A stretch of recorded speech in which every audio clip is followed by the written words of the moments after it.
In the top stories, Agriculture Open Day in full swing. No life was at risk during Joseph and Fran's emergency drill, says Prime Minister Drew. And Utilities Minister updates on water delivery in Cayon with demonstration. The details on these stories and more after the break. Whatever you've been putting off, do it today with a loan of up to $20,000 from Quartz Ready Cash. No collateral needed, flexible payment terms, and fast approval. All you need is your ID, proof of address, job letter, payslip, and 2 references. Visit your nearest Quartz Ready Cash location today or apply online at Quartz.com. Why wait? Get it done today at Quartz Ready Cash. We are ready when you are. Conditions apply. Mosoka, mosoka, mosoka, mosoka, mosoka, mosoka, mosoka, mosoka, mosoka, mosoka.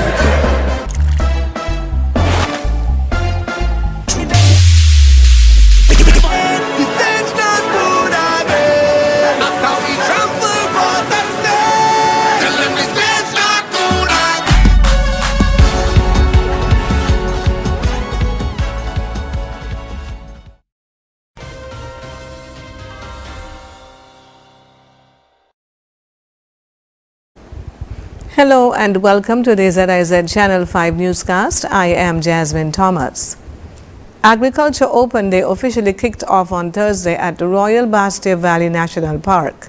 ZIZ News caught up with Shaira Flanders, the Ministry of Agriculture's Media and Communications representative.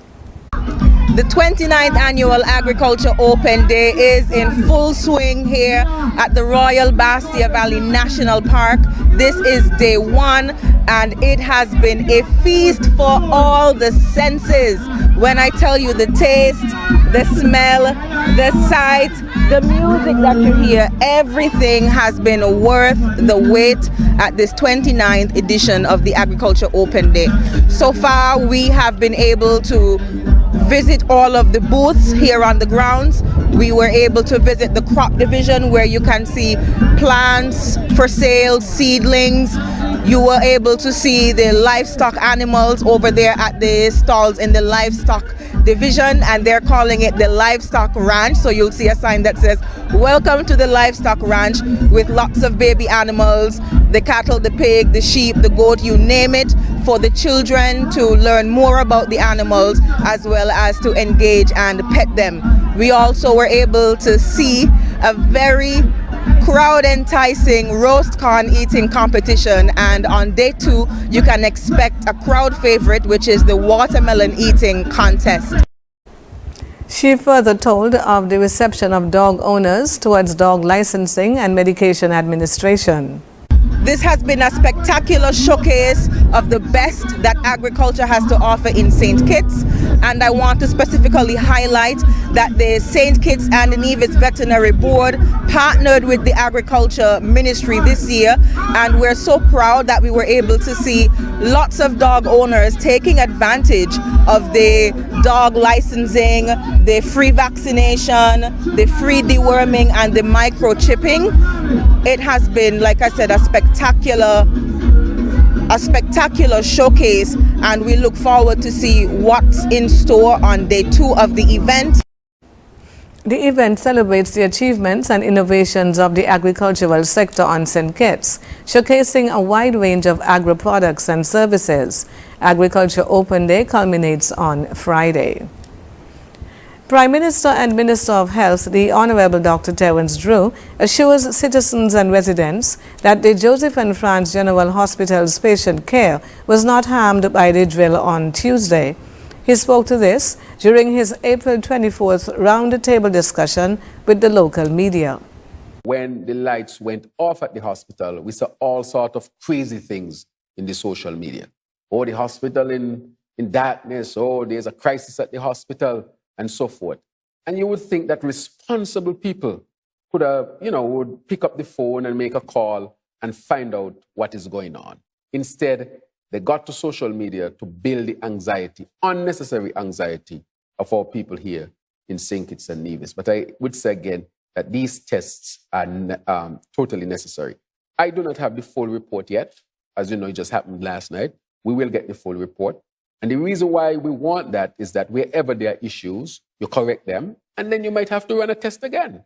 Because sometimes you think things are in order because you have not been hit by a disaster of a significant magnitude for some time. So you have to simulate it. Hence, you hear the sounds as if something blow out, because in a disaster, things can blow out. You see smoke. In a disaster, things blow out, you create smoke. All those were very much controlled.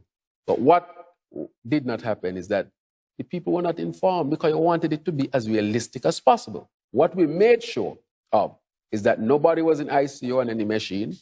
No life was at risk. The only thing, you would have darkness for a short time. The Ministry of Health, in a statement on Wednesday, said the power outage was part of a controlled planned simulation exercise aimed at testing the hospital's readiness for catastrophic failures. Such drills are essential for evaluating the robustness of emergency procedures and mass casualty responsiveness. The well found in Keon recently is one step closer to being connected to the island's water supply. Mervyn Thompson tells us more. Utilities Minister Honorable Conrad Maynard and Water Manager and Water Engineer Cromwell Williams updated on the progress of water delivery in Keon, of them drinking on Wednesday. With gallons of water flowing down the drain, precautionary tests such as the pump drawdown test or the step-down test and the 72-hour test are being conducted before the well is connected to the network. Mr. Williams explained the significance of the step-down test. Right, so because in St. Kitts, what you have is fresh water floating on seawater. So because of that, whenever we drill a well, we have to ensure that the rate at which we're going to pump that well is such that we will not pull in seawater. Because when you start pumping the well, the water table is going to be drawn down. And so if you draw it down too much, you run the risk of start pulling in saline or brackish water. It might not happen in a week or a month, but maybe in years, it will happen. So because of that, once we drill the well, we now have to do that pump test. First one is a step test where we start at a particular rate or flow rate. So this morning we started at, I think it was about 208 gallons per minute. And then after about an hour or two, they would increase it maybe to about 250 or so. And then you continue to monitor the drawdown of the water table. And after a while, you increase the flow rate again. So you up it maybe to 350 gallons per minute. And you continue to monitor the drawdown. As I said, this is very critical because at the end of the day, there is like a predetermined value at which you can draw down the water table. And if you go beyond that, then you run the risk of saline intrusion. While the water flows, samples will be tested at labs at the Water Department and in the United States, which will be sent from BEAD, the developer of the project. So once that step test is completed, and that will be completed today, we then will start the 3-day test or 72 hours, continuously pumping the well at a set rate for 3 days. And that will give us again a good indication as to whether or not this rate is sustainable. While we're doing these tests, we are also taking samples periodically for testing. We're doing some field tests here in the field using the monitor, but we'll also be sending samples off to the lab for further testing. The minister also gave a tour of the layout of the structures associated with the well in preparation of it being put online into the St. Kitts Water Department's care. Right here we have what is called the pump house. That's where the electrics are to run the pump. This is the electrical line here that connects to the pump. It goes down 500 feet. Over there, that's the line that connects to the government supply. We can't connect to that supply as yet because we want this to be free-flowing for a couple of reasons. One, we don't want to put any back pressure on the pump because the tank is about 200 feet higher than this location. So once we pump into that, we're going to have back pressure and we won't know the true flow rate that we can actually get out of the pump. And secondly, we want to make sure that the water passes all the tests before we put it into our system. The well is expected to deliver 200 to 250,000 gallons of water per day. As the update was shared via Facebook, the minister opened the floor for water to be stored via some means in response to a question posed by a national. The minister said the department is open to discussion and that water can be collected for farming or other purposes not suitable for consumption, as the tests have to be concluded. Persons are welcome to collect the water in tanks as long as there isn't pressure placed on the line. Persons should communicate with the Water Services Department and the team at the pump site. Mervan Thompson, ZIZ News. Thank you, Mervan. And after the break, Culturama 50 launches on Friday, and the Prime Minister drew updates on Performing Arts Centre. Stay tuned. Get ready for April Tools Month at Hunsford's Building and Nevis Centers. We're slashing prices on tools all month long. For the entire month of April, enjoy a fantastic 25% off on all tools store-wide.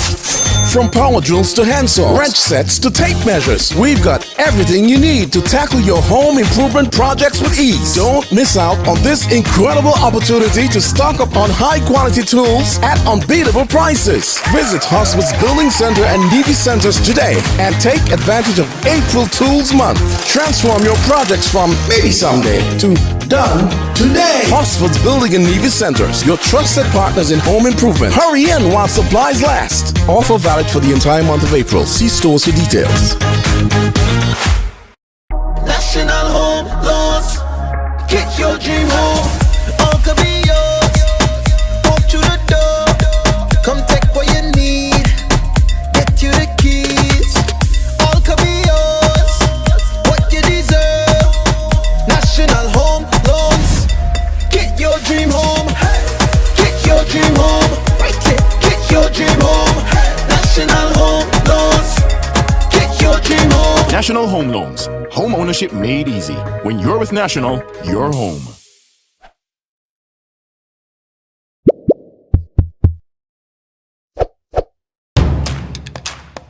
We've been working to bring you our most reliable internet ever. And today, we are very excited to offer gig speed on Flo's fiber-powered network. The best entertainment experience in St. Kitts and Nevis. And plans that give you everything you need. It's a new Flo, and it's all inspired. And it's all inspired. And it's all inspired. And it's all inspired by you.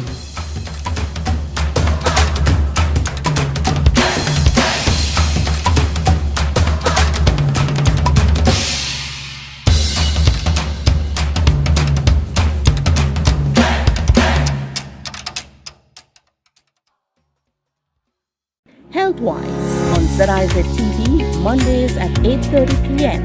Hosted by Dr. Malik Lescott, Dr. Jolette Woodley, and Dr. Patrice Lawrence.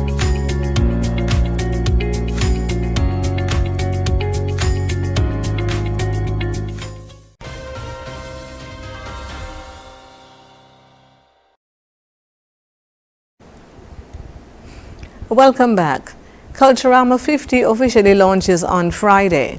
Premier of Nevis, the Honorable Mark Grantley, gave details about Friday's launch while speaking at his press conference on Tuesday.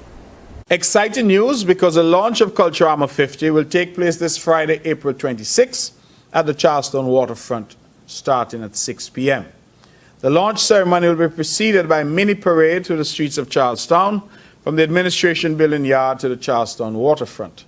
The general public is invited to come out in their numbers and witness the mini parade and launch, and that will feature cultural performances by past and present Calypsonians and soca monarch artists, and the grand reveal of the Culturama 50 senior pageants contestants. There will be musical entertainment following the launch ceremony featuring the Odyssey Band and the Small Axe Band out of St. Kitts. So we're giving you some from Nevis Odyssey and some from St. Kitts Small Axe Band. The Premier disclosed that plans are in full swing, and the Nevis Island Administration, through the Ministry of Culture and the Culturama Secretariat, is making every effort to ensure that the Milestone Festival is a huge success. Culturama 50 runs from July 25 to August 6 with the slogan Celebrating Culture, Embracing History, it's Culturama 50. St. Kitts will soon see a performing arts center as the official space intended for use by various types of the performing arts, including dance, music and social events.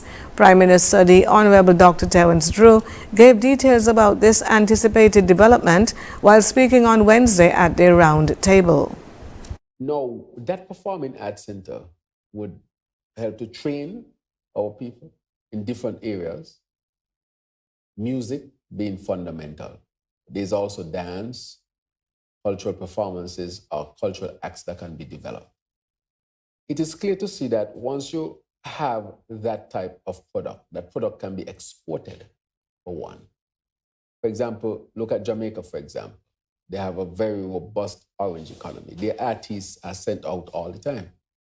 St. Kitts and Nevis, I think we have a lot of tremendous talent. We want to hone that talent, develop that talent, and leverage the talent to help build the economy. But apart from that, imagine the young people or people in general who are involved in that. They can establish solid careers, livelihoods. He also made mention of discussions held with investors on the development of the Performing Arts Center. I also had the opportunity to have an event dealing with a specific development to take place here in St. Kitts and Nevis, that is the Performing Arts Center. We interacted with about 60 investors who are interested in that particular development. Prime Minister of St. Christopher and Nevis, the Honorable Dr. Terence Drew.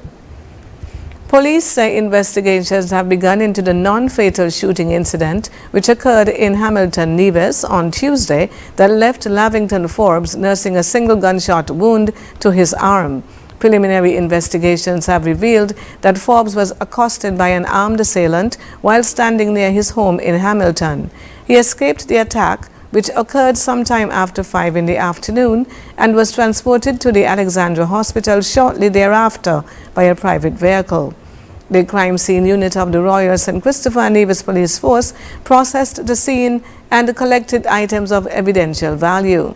The investigation into the incident is underway and updates will be appropriately provided to the public. Coming up in regional news, Ariel Henry